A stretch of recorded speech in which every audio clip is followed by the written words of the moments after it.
रायगडात भारतीय प्रजासत्ताक दिन उत्साहात मंत्री भरत गोगावले यांच्या हस्ते मुख्य ध्वजारोहण। रायगड जिल्ह्यात भारतीय प्रजासत्ताक दिन मोठ्या उत्साहात साजरा होत आहे। मंत्री भरत गोगावले यांच्या हस्ते अलिबाग येथील पोलीस परेड मैदानावर मुख्य ध्वजारोहण सोहळा पार पडला। यावेळी पोलिसांच्या पथकाने राष्ट्रध्वजाला मानवंदना दिली।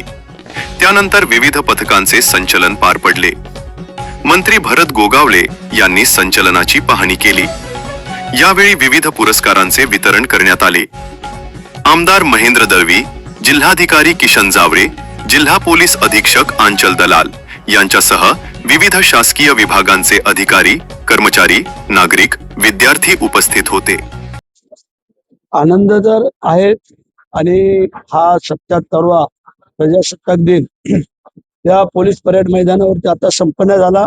माझ्या समेत आपले जिल्हाधिकारी धावळे साहेब आहेत, आमच्या पोलीस अधीक्षक अचल मॅडम आहेत, आमच्या कार्यकारी अधिकारी आमच्या स्नेहा भोसले मॅडम आहेत, आमचे आमदार आहेत।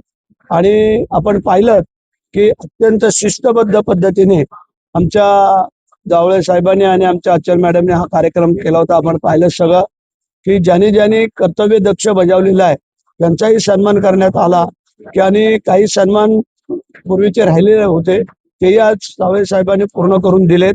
आणि आपल्याला सर्वांना कल्पना आहे की आपला हा प्रजासत्ताक दिन संपूर्ण देशभर मोठ्या उत्साहाच्या वातावरणामध्ये संपन्न होत असताना की या वेळेला या रायगड जिल्ह्यामध्ये जो आम्हाला हे पहिल्याच वर्ष जो सन्मान मिळाला त्याबद्दल मुख्यमंत्री, उपमुख्यमंत्री यांनी जी जबाबदारी दिली ती मी आज माझी पार पाडलेली आहे आणि जी जबाबदारी ती आम्ही पार पाडू।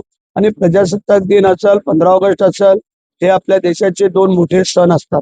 ते आपण सगळ्यांनी उत्साहामध्ये साजरे करणं गरजेचं आहे आणि ते सगळीकडे केले जाते। शाळेपासून, ग्रामपंचायत कार्यालयापासून ते थेट तहसील कार्यालय असेल, प्रांत ऑफिस असेल, कलेक्टर ऑफिस असेल, आमचं अधीक्षक पोलीस कार्यालय असेल, आमचं जिल्हा परिषदचं कार्यालय असेल, सगळीकडे आणि सगळ्या मिळून हा पोलीस परेड मैदानावरती हा एक जिल्ह्याचा मोठा कार्यक्रम होतो। तो आता संपन्न झालेला आहे